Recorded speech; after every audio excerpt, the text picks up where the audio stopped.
사사기 4장. 에훗이 죽으니 이스라엘 자손이 또 여호와의 목전에 악을 행하매 여호와께서 하솔에서 통치하는 가나안 왕 야빈의 손에 그들을 파셨으니 그의 군대 장관은 하로셋 학고임에 거주하는 시스라요. 야빈 왕은 철병거 900대가 있어 20년 동안 이스라엘 자손을 심히 학대하였으므로 이스라엘 자손이 여호와께 부르짖었더라. 그때 라피돗의 아내 여선지자 드보라가 이스라엘의 사사가 되었는데 그는 에브라임 산지 라마와 베델 사이 드보라의 종려나무 아래에 거주하였고 이스라엘 자손은 그에게 나아가 재판을 받더라. 드보라가 사람을 보내어 아비노함의 아들 바락을 납달리 게데스에서 불러다가 그에게 이르되 이스라엘의 하나님 여호와께서 이같이 명령하지 아니하셨느냐. 너는 납달리 자손과 스불론 자손 10,000명을 거느리고 다볼산으로 가라. 내가 야빈의 군대 장관 시스라와 그의 병거들과 그의 무리를 기송강으로 이끌어 네게 이르게 하고 그를 네 손에 넘겨주리라 하셨느니라. 바락이 그에게 이르되 만일 당신이 나와 함께 가면 내가 가려니와 만일 당신이 나와 함께 가지 아니하면 나도 가지 아니하겠노라 하니 이르되 내가 반드시 너와 함께 가리라. 그러나 네가 이번에 가는 길에서는 영광을 얻지 못하리니 이는 여호와께서 시스라를 여인의 손에 파실 것임이니라 하고 드보라가 일어나 바락과 함께 게데스로 가니라. 바락이 수불론과 납달리를 게데스로 부르니 10,000명이 그를 따라 올라가고 드보라도 그와 함께 올라가니라. 모세의 장인 호밥의 자손 중 겐 사람 헤벨이 자기 족속을 떠나 게데스에 가까운 사하나님 상수리 나무 곁에 이르러 장막을 쳤더라. 아비노함의 아들 바락이 다볼산에 오른 것을 사람들이 시스라에게 알림해 시스라가 모든 병거 곧 철병거 900대와 자기와 함께 있는 모든 백성을 하로셋 학고임에서부터 기송강으로 모은지라. 드보라가 바락에게 이르되 일어나라. 이는 여호와께서 시스라를 네 손에 넘겨주신 날이라. 여호와께서 너의 앞서 나가지 아니하시느냐 하는지라. 이에 바락이 10,000명을 거느리고 다볼산에서 내려가니 여호와께서 바락 앞에서 시스라와 그의 모든 병거와 그의 온 군대를 칼날로 혼란에 빠지게 하심에 시스라가 병거에서 내려 걸어서 도망한지라. 바락이 그의 병거들과 군대를 추격하여 하로셋 학고임에 이르니 시스라의 온 군대가 다 칼에 엎드려졌고 한 사람도 남은 자가 없었더라. 시스라가 걸어서 도망하여 겐 사람 헤벨의 아내 야엘의 장막에 이르렀으니 이는 하솔 왕 야빈과 겐 사람 헤벨의 집 사이에는 화평이 있음이라. 야엘이 나가 시스라를 영접하며 그에게 말하되 나의 주여 들어오소서. 내게로 들어오시고 두려워하지 마소서 하매 그가 그 장막에 들어가니 야엘이 이불로 그를 덮으니라. 시스라가 그에게 말하되 청하노니 내게 물을 조금 마시게 하라. 내가 목이 마르다 하매 우유 부대를 열어 그에게 마시게 하고 그를 덮으니 그가 또 이르되 장막문에 섰다가 만일 사람이 와서 네게 묻기를 여기 어떤 사람이 있느냐 하거든 너는 없다 하라 하고 그가 깊이 잠드니 헤벨의 아내 야엘이 장막 말뚝을 가지고 손에 방망이를 들고 그에게로 가만히 가서 말뚝을 그의 관자놀이에 박음에 말뚝이 꿰뚫고 땅에 박히니 그가 기절하여 죽으니라. 바락이 시스라를 추격할 때에 야엘이 나가서 그를 맞아 그에게 이르되 오라 네가 찾는 그 사람을 내가 네게 보이리라 하매 바락이 그에게 들어가서 보니 시스라가 엎드려져 죽었고 말뚝이 그의 관자놀이에 박혔더라. 이와 같이 이날에 하나님이 가나안 왕 야빈을 이스라엘 자손 앞에 굴복하게 하신지라. 이스라엘 자손의 손이 가나안 왕 야빈을 점점 더 눌러서 마침내 가나안 왕 야빈을 진멸하였더라. 좋은 날입니다. 성령님께서 오늘도 여러분들의 심령 가운데 큰 은혜와 평강으로 함께하여 주시기를 주님의 이름으로 축복합니다. 오늘 여러분들과 함께 나눌 말씀은 사사기 4장 말씀인데요. 사사시대 여인들의 빛나는 용기와 믿음이라는 그런 제목으로 은혜를 나누기로 원합니다. 오늘 하루를 살아가시면서 하나님께서 주시는 부르심에 믿음과 용기로 반응하시는 여러분들 되시기를 축복합니다. 하나님께서 우리를 부르셨을 때 하나님은 모든 것을 예비하고 부르셨습니다.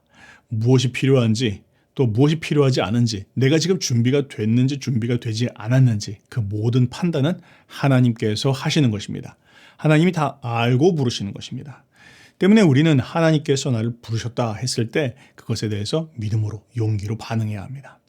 그런데 만약 우리가 그런 하나님의 부르심에 믿음으로 반응하지 못하게 되면 하나님께서 우리를 위해서 예비하신 축복과 또 영광을 다른 사람들에게 빼앗길 수 있다는 거 오늘 우리가 유념했으면 좋겠습니다. 자, 오늘 이제 여러분들과 살펴볼 이 사사기 4장 말씀은요, 북부 지역의 대표적인 사사입니다. 바로 드보라에 대한 이야기입니다. 자, 드보라 우리가 너무 잘 알고 있는 그런 사사죠. 자, 이 드보라 사사의 이야기는요, 우리가 이전에 봤던 사사 시대의 전형적인 패턴을 따라갑니다. 이스라엘 백성들이 타락하고 타락한 것 때문에 하나님께서 징계하시고 징계함 가운데 너무 괴로워서 그들이 다시 하나님 앞에 회개하고 부르짖자 하나님께서 다시 사사를 보내주셔서 그들을 구원하시는 이 전형적인 이야기가 흘러가게 되는데 벌써 네 번째 사이클을 돌고 있습니다. 자, 4장과 5장이 모두가 다 이 사사 드보라에 대한 이야기인데요. 4장은 역사적인 사실을 마치 신문 기사를 읽듯이 우리에게 설명해주고 있다면 5장은 그것을 시처럼 노래처럼 표현해주고 있습니다. 모두가 다 흥미로운 부분들입니다. 우리가 한번 살펴보도록 하죠. 자, 배경은요, 갈릴리 지역의 서쪽에서 펼쳐지는 것이다 정도 여러분들 머리에 염두에 두시고 말씀으로 들어가 보도록 하죠. 1절 말씀입니다.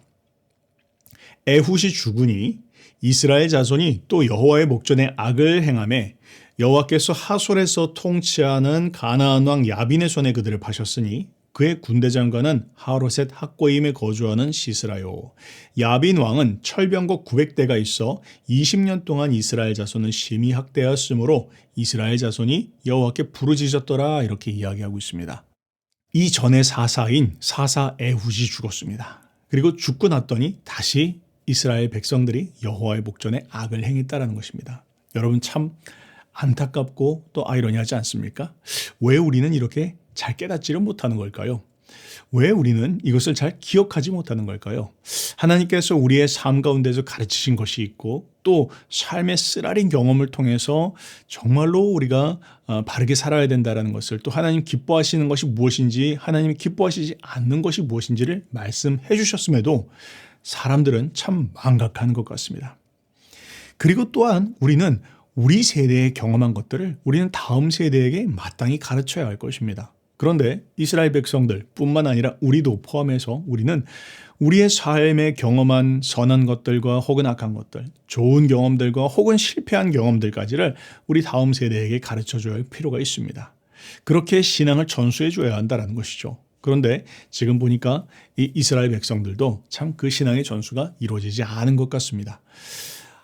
사사 에훗이 죽고 나자 얼마 지나지 않아서 그들이 다시 하나님 앞에 범죄하게 됩니다. 교훈을 받지 못했다라는 것이죠. 그래서 이제는 하나님께서 그들을 다른 민족에게 파시는데 바로 하솔 왕 야빈이라고 하는 자에게 파십니다. 자, 그런데요, 이 하솔 왕 야빈 어디서 많이 들어본 사람 같은데 들어보셨죠? 어디서 들었습니까? 여호수아서에서 들었습니다. 북부 지역의 왕들을 함께 규합해서 이스라엘을 공격해 왔던 그 수장이 바로 이 하솔 왕 야빈입니다. 자, 그런데요, 어찌 된 일입니까? 분명히 그때 진멸했다라고 그렇게 나왔는데요. 자, 그가 지금 다시 살아난 것이 아닙니다. 그때 분명히 진멸했는데 그 중에서 몇몇 살아남았던 그런 사람들이나 혹은 왕족들이 아마 다시 왕가를 이룬 것 같습니다. 그래서 야빈이라고 하는 것이 그 사람의 이름이 아니라 직함이라고 말씀드렸죠. 하솔의 왕이 다시 지금 일어나게 되었다라고 그렇게 이야기합니다. 그런데 또한 너무나 아이러니하게도 그들의 후손이 150년이라는 시간이 지난 후에 이제는 반대로 이스라엘을 억압하고 아주 괴롭히는 그런 상황이 되었더라라고 지금 이야기를 하고 있습니다. 자, 그런데요, 이 하솔 왕 야빈은요, 다른 이전에 나왔던 다른 왕들과는 비교할 수 없을 정도로 아주 무지막지하고 막강한 사람이었습니다. 그가 가지고 있었던 군대가 병거가 900대나 되었다 그렇게 이야기하는데 오늘날로 이야기하면 탱크, 장갑차 막 이런 겁니다. 근데 그게 900대나 되었다라는 것이죠. 그리고 무려 20년 동안을 압박을 하는데 표현을 보니까 심히 학대하였더라 그렇게 이야기하고 있습니다. 여기서 이야기하는 학대한다라는 것은 마치 진닉이다 막 이런 표현을 갖습니다. 그러니까 20년 동안 어마어마한 군사력을 가지고 이스라엘 백성들을 진닉이듯 힘들게 하고 압박하였다. 지금 그렇게 이야기를 하고 있습니다. 자, 이스라엘 백성들은 견디다 못해서 하나님 앞에 부르짖기 시작합니다. 그리고 이제 하나님께서 사사를 보내주십니다. 그렇게 해서 보내주신 사사가 누구냐 했더니 그렇게 울부짖는 가운데 보내주신 사사가 바락이라고 하는 사사입니다. 자, 그런데 여러분 바락이라는 사사 들어보셨습니까? 들어보지 못한 분들이 아마 더 많을 것입니다. 아니 우리는 바락 잘 모르겠는데 맞습니다. 바락보다는 우리가 바락을 부른 사람, 바락에게 하나님의 메시지를 전해주었던 사람을 기억합니다. 그 사람이 바로 드보라였습니다.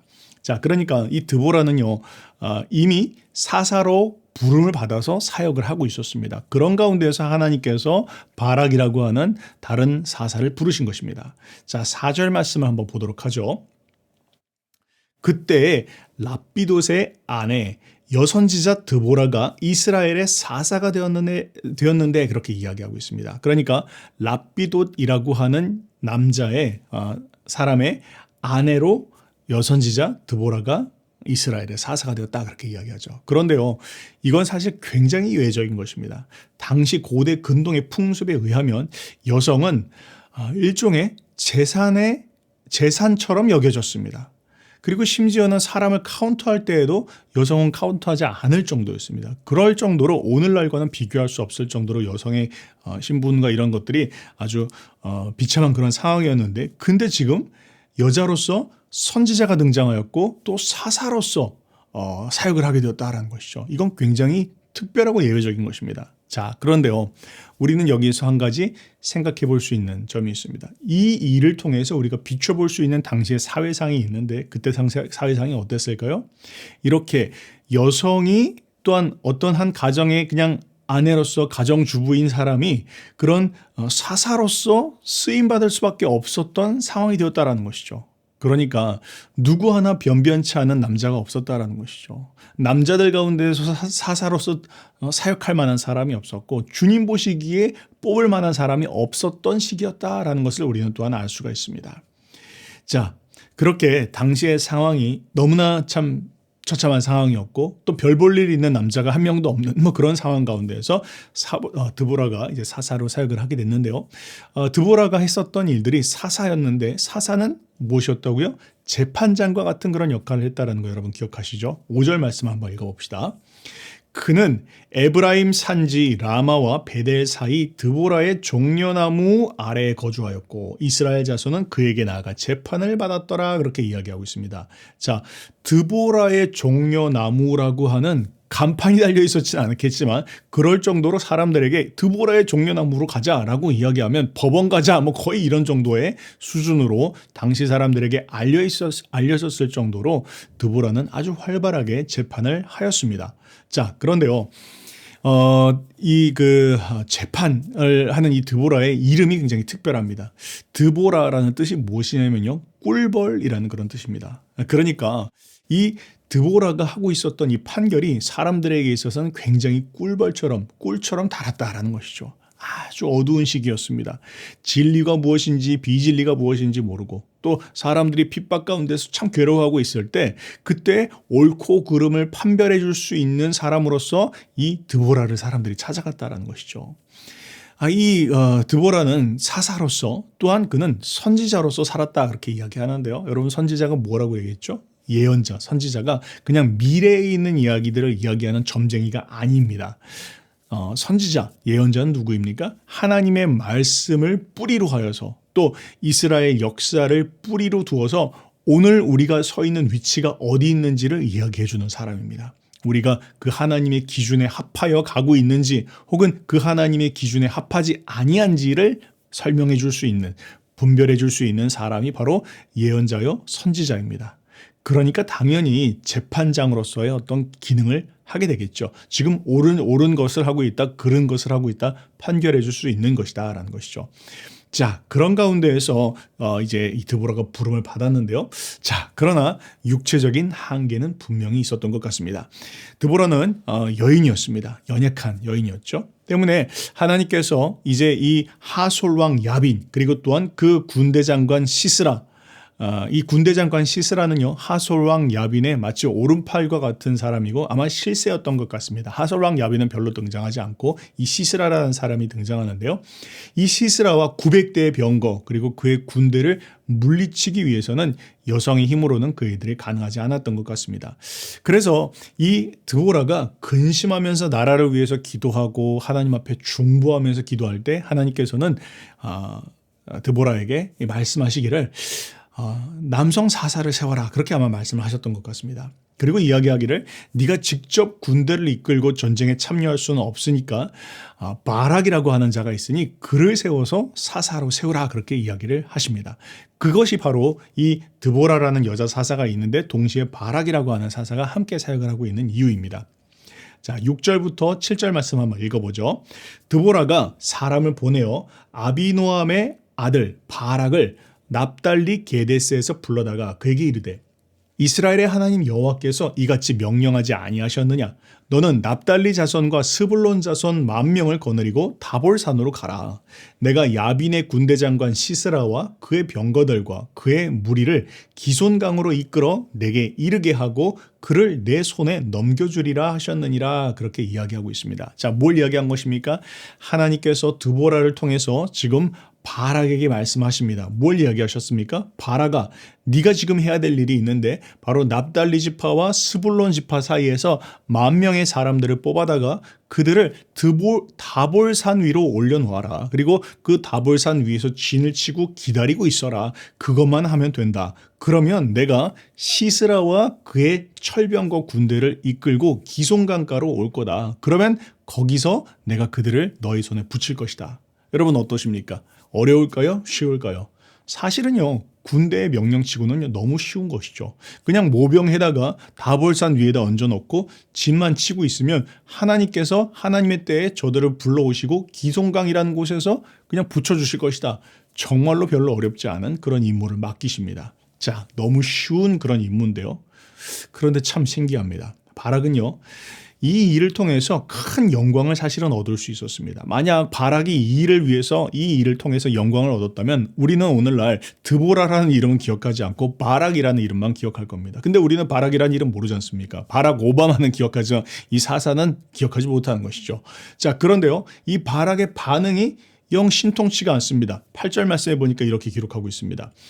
바락이 그에게 이르되 만일 당신이 나와 함께 가면 내가 가려니와 만일 당신이 나와 함께 가지 아니하면 나도 가지 않겠노라 하니 이르되 내가 반드시 너와 함께 가리라. 그러나 내가 이번에 가는 길에는 영광을 얻지 못하리니 이는 여호와께서 시스라를 여인의 손에 파실 것임이니라 하고 드보라가 일어나 바락과 함께 게데스로 가니라 그렇게 이야기합니다. 자, 여기서 우리는 잠깐 멈춰서 생각해 봐야 합니다. 무엇입니까?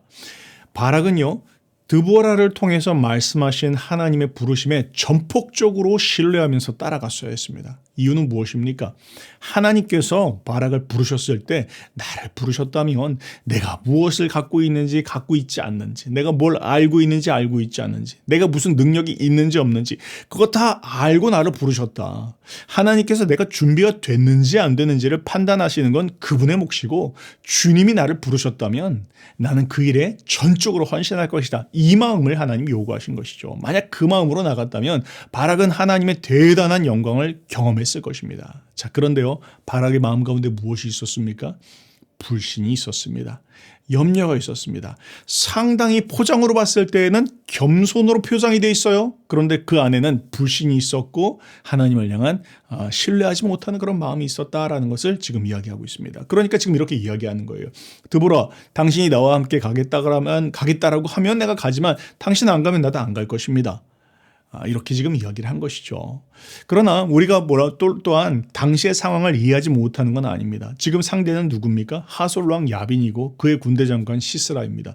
900대나 되는 철병거를 가지고 있어요. 이때 당시에 이스라엘 백성들은 아직도 청동기를 지나가고 있었거든요. 그러니까 청동기 문화, 청동기 같은 그런 약한 그런 무기밖에 갖고 있지 않은 거예요. 근데 상대는요, 지금 철기를 가지고 있습니다. 나중에 다윗 시대나 가서 철병거를 이스라엘들이 갖습니다. 그러니까 지금 이 무기로 봤을 때에도 그렇고 군사력으로 봤을 때에도 뭐 손에 잡히는 게 없다라는 것이죠. 그런데 막 그냥 몇 명의 군인들 10,000명 모아놓고 농기구 같은 것도 들고 싸워야 되는데 이거 가능한 일이냐 이렇게 생각했다라는 것입니다. 자, 그런데요, 그 이야기를 듣고 드보라가 뭐라고 말합니까? 그래, 나도 이번에 너와 함께 내가 나가주마. 그런데 내가 그렇게 말했습니까? 그러니까 믿음이 없는 그런 말을 하였으므로 말미암아 비록 이 전쟁에서 네가 이기게는 될 것이지만 그러나 이 전쟁을 통해서 얻게 된 그 영광을 너는 얻지 못할 것이고 그 영광은 여인에게 빼앗기게 될 것이다. 그렇게 예언을 합니다. 자, 그리고 이제 10절 말씀해 보니까 이렇게 이야기합니다. 바락이 스불론과 납달리를 게데스로 부르니 10,000명이 그를 따라 올라가고 드보라도 그와 함께 올라가니라. 그렇게 이야기합니다. 뭘 이야기합니까? 스불론과 납달리에서 사람들을 불러서 10,000명을 모집해서 이제 올라가게 됩니다. 자, 이것도 다 사실은 드보라의 영향력입니다. 이제까지 드보라가 잘 판결을 하면서 드보라의 그런 평판과 드보라의 권세가 이스라엘 지파들 사이에 잘 알려져 있었습니다. 그러니까 드보라가 지금 바락을 통해서 군인을 모집한다라는 이야기를 듣고 10,000명이라는 사람이 모이게 된 것이죠.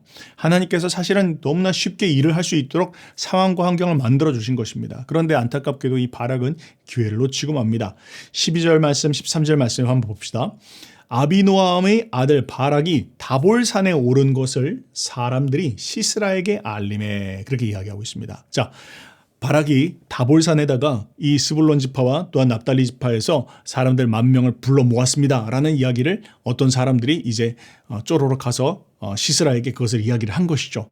자, 그랬더니요, 시스라가 13절에 모든 병거 곧 철병거 900대와 자기와 함께 있는 모든 백성을 하로셋 학고임에서부터 기송강으로 모으니라. 그렇게 이야기합니다. 자, 그 이야기를 듣고 나서 시스라가 곧바로 철병거 900대 그리고 온 군대를 그 다볼산 근처에 있는 기송강가로 모았다. 그렇게 이야기하고 있습니다. 자, 그런데요, 당시의 분위기를 한번 느껴보시기 바랍니다.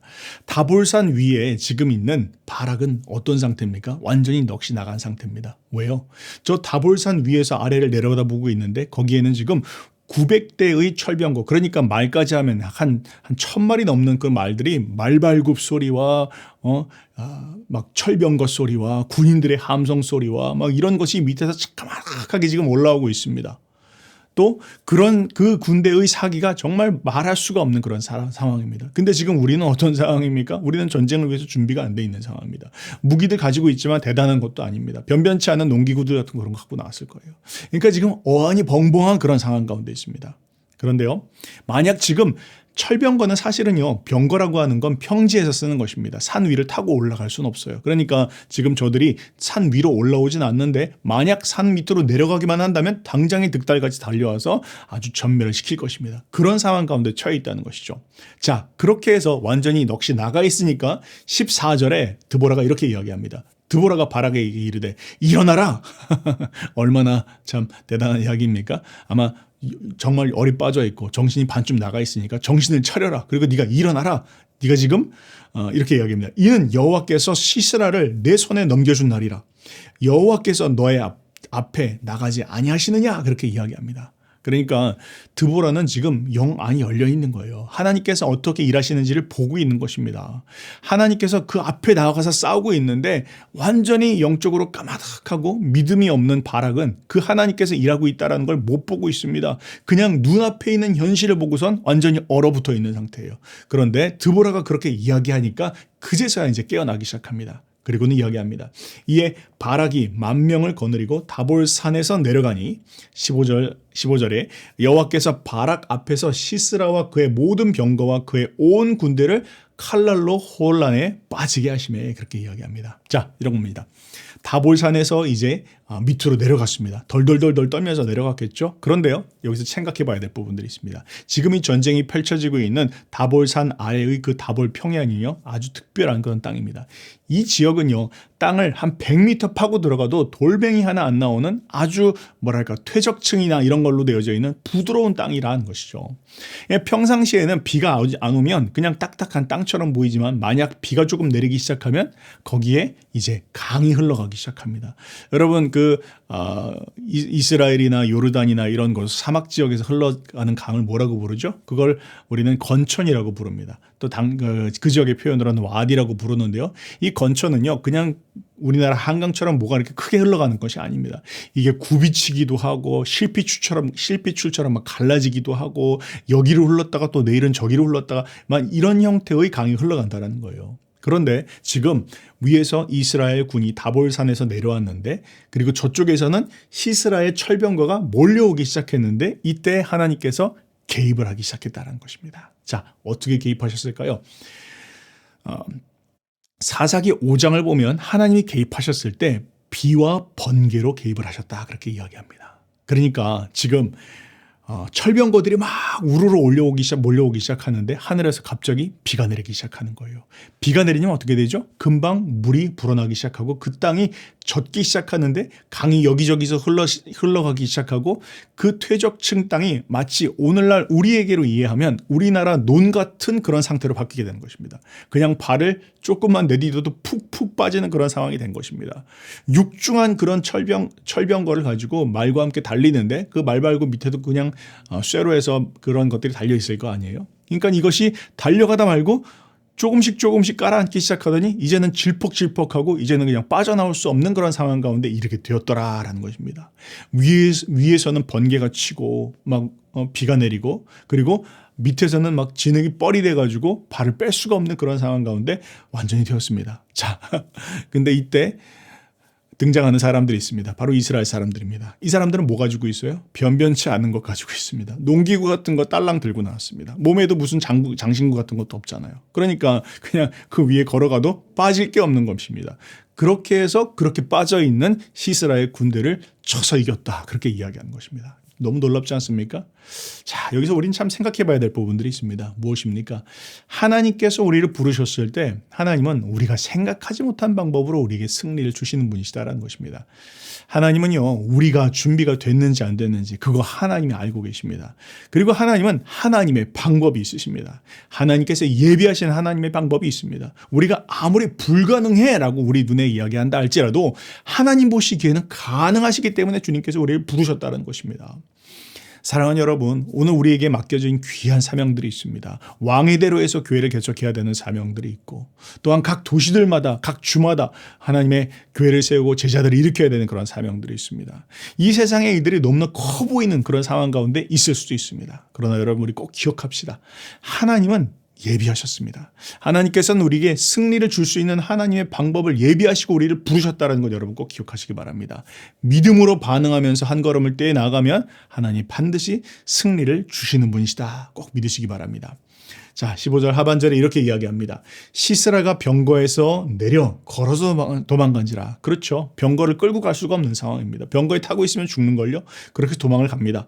16절에 바락이 그의 병거들과 군대를 추격하여 하로셋 학고임에 이르니 시스라의 온 군대가 다 칼에 엎드려졌고 한 사람도 남은 자가 없더라. 완전히 대승을 거두게 되었다라는 것으로 이야기를 마무리합니다. 그런데 자, 여기에서 마무리하면 뭔가 조금 찜찜한 부분들이 있죠. 왜요? 자, 이 도망간 시스라 어디로 도망간 거야? 이런 질문이 남고요.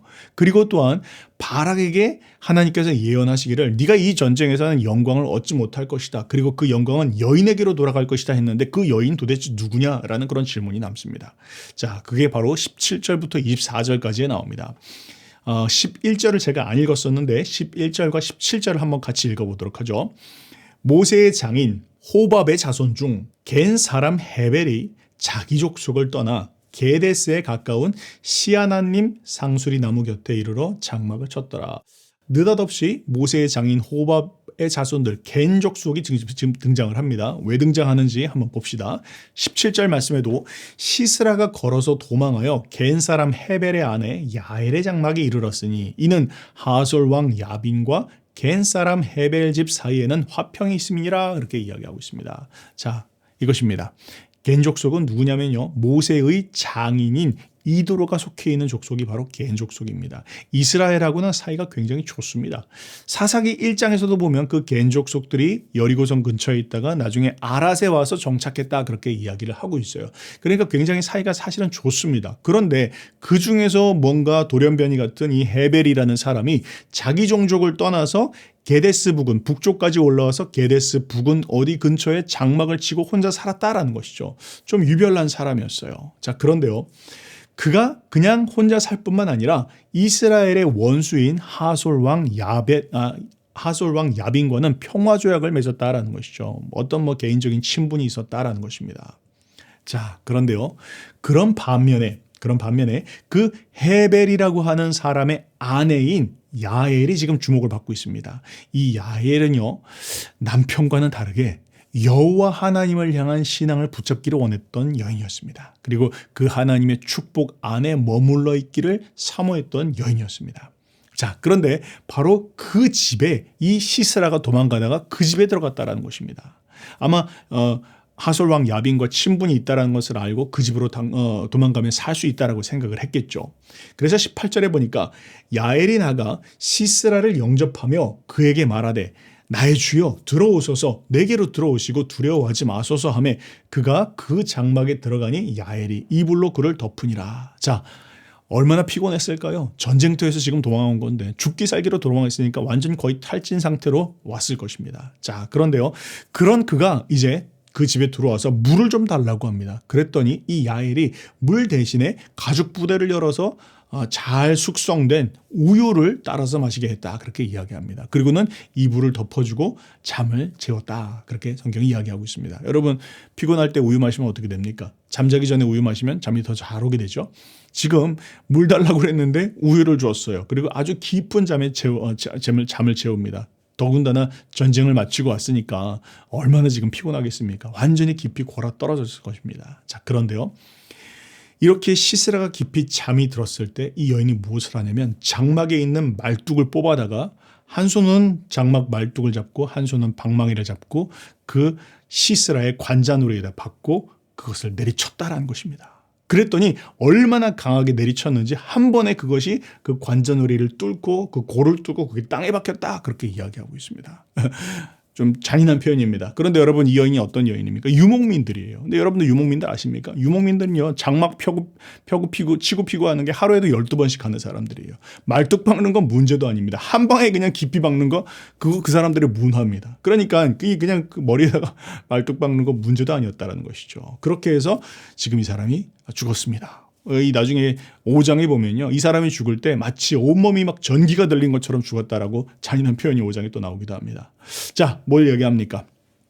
여인은요. 이방 여인이었습니다. 그런데요. 이 여인은 하나님의 편에 선 여인이었습니다. 심지어 자신의 남편이 하나님도 떠났고 하나님의 백성 편에서도 떠나서 상대방 그들의 대적인 하솔 왕 야빈과 손을 잡았다 할지라도 그래서 남편의 순종에서 함께 따라왔지만 그러나 하나님을 섬기고자 하는 마음 또 하나님의 축복 가운데 머물고자 하는 그 마음, 이 마음만큼은 변치 않았다라는 것이죠.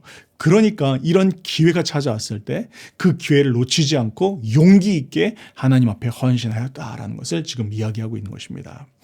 사랑하는 여성 여러분들, 만약 여러분들 남편분들이 신앙이 별로 없고 또 하나님 모르는 사람들이라 할지라도 하나님을 사랑하는 마음과 주님을 섬기고자 하는 마음을 포기하지 않으시기 바랍니다. 그렇게 하나님을 섬기고자 하는 마음이 있을 때 하나님께서는 기회를 주실 것입니다. 그리고 그 기회를 주셨을 때 용기와 믿음으로 반응하면 하나님께서 큰 영광으로 여러분들에게 더해 주시게 될 것이다. 꼭 기억하시기 바랍니다. 자, 마지막으로 23절과 24절은 그렇게 해서 야엘이 하솔 왕 야빈이 죽게 되는 이야기들을 기록합니다. 한번 읽어보겠습니다. 이와 같이 이날에 하나님이 가나안 왕 야빈을 이스라엘 자손 앞에 굴복하게 하신지라. 이스라엘 자손의 손이 가나안 왕 야빈을 점점 더 눌러서 마침내 가나안 왕 야빈이 진멸하였더라 그렇게 이야기합니다. 하솔 왕 야빈이 자기의 오른팔과 같았던 시스라가 죽고 나니까 그도 별로 오래가지 못해서 죽게 되었다. 진멸당하게 되었다라는 것을 지금 이야기하고 있습니다. 자, 오늘 여러분들과 함께 북부 지역의 사사인 드보라와 그리고 또 바락의 이야기를 살펴봤습니다. 자, 사사기의 중요한 주제가 무엇이라고 그랬죠? 과연 누가 이스라엘의 지도자가 되어질 것이냐? 과연 하나님께서 쓰시는 지도자는 어떤 사람이냐라는 것이 바로 이 사사기의 주제였다라고 말씀을 드렸습니다. 하나님께서는 어떤 사람을 쓰십니까? 하나님께서는요, 하나님의 때를 분별하고 또한 그 하나님의 뜻을 위해서 살아가고자 하는 사람들을 찾으십니다. 그리고 또한 이 드보라처럼 또 이 야엘처럼 하나님께서 부르심을 주셨을 때 믿음과 또한 용기로 응답하는 사람들, 이런 사람들을 통해서 하나님의 역사를 쓰신다라는 거 여러분 꼭 기억하시기 바랍니다. 그렇게 오늘 하루 하나님이 주시는 부르심 앞에 믿음과 용기로 반응하시는 여러분들 되시기를 주님의 이름으로 축복합니다.